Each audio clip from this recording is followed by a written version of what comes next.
Oke, halo teman-teman. Halo. Jadi hari ini kita akan ketemu lagi di Berisik Bincang Kritis.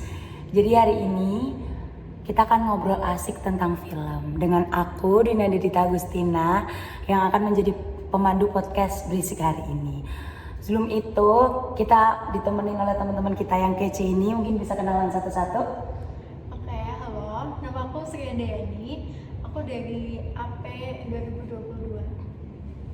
Namaku Restiana Fawinata dari Ilpol 23. Aku Ahmad Faris Syabani dari Ilpol 23. Dan aku Zela Mita Sasma Putri dari IPOL 23. Aku Aprilia Widya Utami dari Ilkom 23. Nah, kita udah kenalan nih sama teman kita yang kece ini. Jadi untuk film hari ini kita akan ngobrol tentang film G30 PKI. G30 PKI.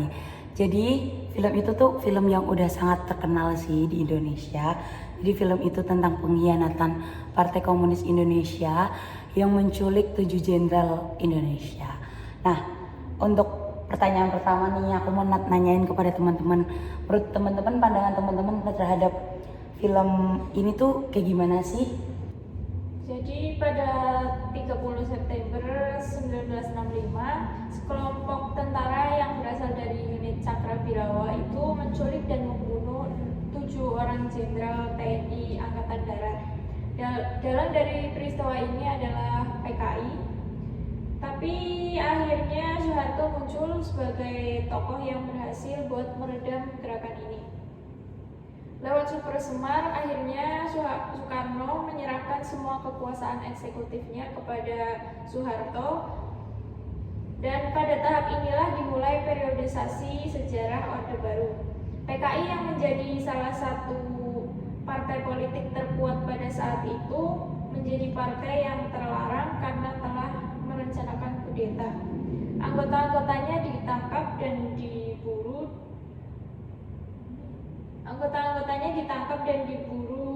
Dan merupakan salah satu pembunuhan massal paling besar di dunia pada saat itu.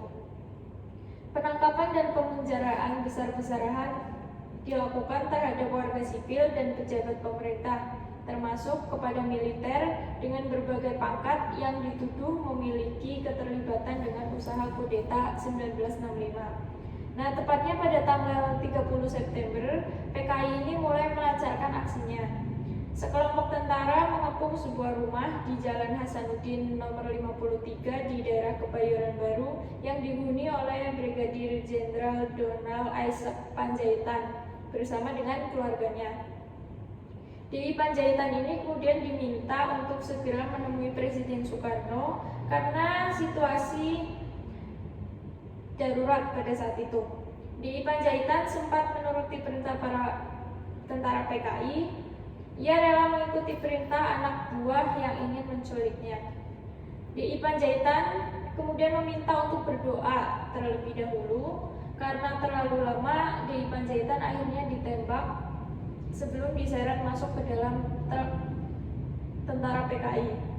Kematian tragis Jenderal Panjaitan disaksikan langsung oleh anak dan istrinya, dan karena insiden itu berlangsung di teras rumah mereka. Nah, hanya itu film G30 SPKI. Berarti tadi sejarah apa cerita singkat tentang G30 PKI. Jadi tuh kayak bener-bener banyak kontroversi gak sih dari film ini. Terus juga film ini kan juga dilandasi oleh Partai Komunis Indonesia. Berarti kan ada ingin menggantikan ideologi Indonesia gitu loh terhadap ideologi Pancasila ke ideologi komunis. Oh, itu tujuannya ya? Tujuan mereka tuh ngelakuin pemberontakan itu buat ganti ideologi Iya, Pancasila bener ke banget. komunis. Nah, bener. Nah, karena penggantian itu tuh teman-teman bisa bandingkan gak sih ideologi Pancasila yang sekarang dengan semisal kita pakai ideologi komunis tuh kayak gimana perbandingan antara ideologi Pancasila sama ideologi komunis? Mungkin dari teman-teman ada yang mau berpendapat tentang hal ini? Kalau ideologi kita Indonesia saat ini kan pakai ideologi Pancasila ya, di mana ideologi Pancasila ini bersifat terbuka dan tidak bersifat kaku atau tertutup, namun bersifat reformatif, dinamis, terus antisipatif, dan senantiasa mampu menyesuaikan diri dengan perkembangan zaman. Jadi ideologi Pancasila ini kayak bisa menyesuaikan diri gitu loh dengan perkembangan zaman. Lalu ideologi Pancasila ini itu ditemukan dari hasanah budaya masyarakat sendiri, seperti adanya kan seperti kita tahu ya, masyarakat Indonesia itu kan multikultural ya, dimana berbagai macam kayak kebudayaan, terus ras dan lain-lain, dan itu terdapat pada Pancasila sila ketiga, yaitu Persatuan Indonesia, dimana Persatuan Indonesia ini kayak dapat mempersatukan Indonesia yang banyak budaya, ras dan lain-lain. Lalu ideologi Pancasila ini itu menjunjung tinggi nilai ketuhanan, di mana masyarakatnya itu dibebaskan untuk memeluk agama sesuai kepercayaan masing-masing. Nah, di Indonesia ini kan banyak banget agama ya, seperti yang kita ketahui ini yang familiar aja ya, kayak ada agama Islam, terus Kristen, Katolik, Hindu, Buddha dan lain-lain. Dimana agama-agama tersebut itu kayak kita menghormati, nggak boleh ngejudge gitu loh agama lain, dan ya gitulah. Terus ideologi Pancasila ini juga menjunjung tinggi demokrasi, di mana rakyat dapat menyuarakan aspirasinya kepada pemerintah. Jadi kan bisa berupa menggunakan media sosial gitu loh. Di media sosial kita dapat menyuarakan aspirasi kita, terus dengan kayak kan bentar lagi mau pemilihan presiden nih, kita bukan dituntut sih, kayak diharuskan lah untuk memilih calon pemimpin gitu. Iya, berarti menggunakan suara rakyat gitu ya. Betul. Nah, terus ini tuh ideologi komunisnya, kenapa mereka mau ganti ideologi komunis sih? Apa gitu isi ideologi komunis itu apa sebenarnya? Apa lebih hebat dari ideologi Pancasila? Enggak dong, ideologi Pancasila itu ideologi yang udah paling pas lah pokoknya di Indonesia. Karena kalau ideologi komunisme ini itu ciri-cirinya tidak memiliki agama atau ateis.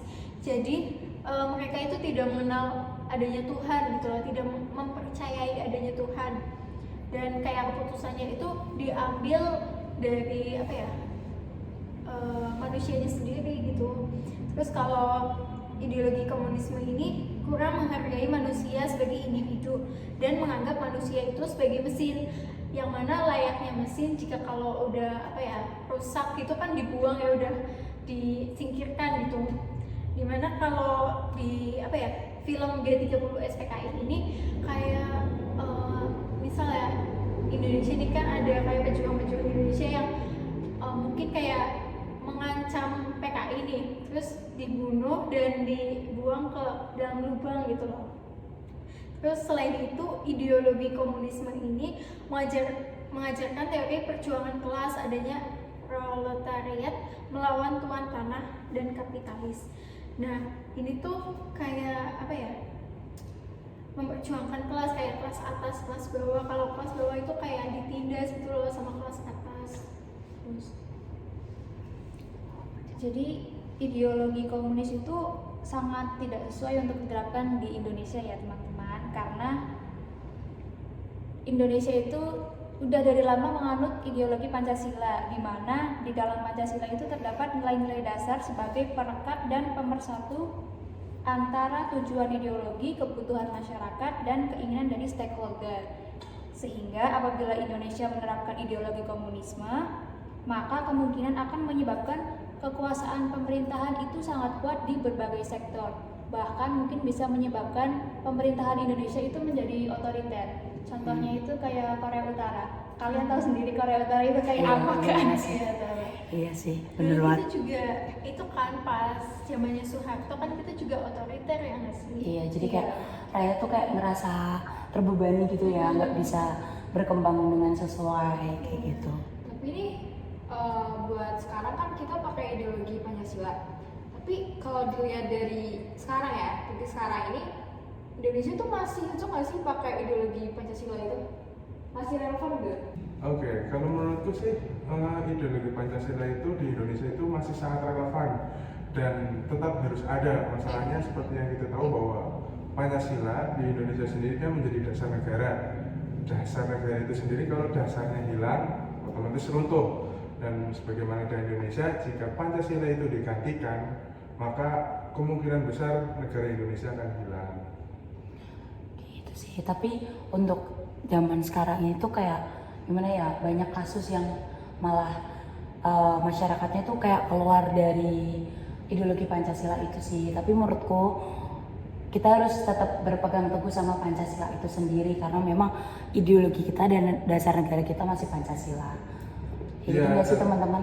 Dalam hal itu seperti pemerintah itu kayak dalam membuat peraturan undang-undang itu harus berdasarkan nilai Pancasila. Jadi walaupun misal kayak mungkin kesadaran masyarakatnya istilahnya yang muslim nggak mesti sholat atau misalnya lah, tapi yang terpenting itu kan kayak peraturan yang ada itu harus didasarkan pada Pancasila, baik peraturan dari pemerintah ataupun masyarakat itu sendiri. Ya, terus kita kan jadi masyarakat ya, seiring perkembangan zaman itu kita harus mencontohkan nilai Pancasila itu, implementasikannya gitu loh, biar anak-anak kita penerus bangsa itu tahu loh kayak Pancasila ini tuh kayak gini, kita harus kayak gini, kayak nggak boleh lebih ke ayolah terapin ini kan ideologi kita kayak gini, janganlah jadi kayak ideologi komunis gitu. Oke, untuk pembahasan kita kali ini kesimpulannya tuh kayak G30 SPKI dari film itu kita diajari kalau kita pernah diberontak, ideologi kita pernah ingin diganti, tapi untungnya itu nggak berhasil. Indonesia tetap kuat dengan ideologi Pancasila. Jadi pembelajaran buat kita sebagai anak-anak zaman sekarang nih harus tetap berpegang teguh sama dasar negara Pancasila. Jadi pesan buat teman-teman nih, jadi kita harus tetap sebagai anak bangsa harus pegang teguh Pancasila itu sendiri.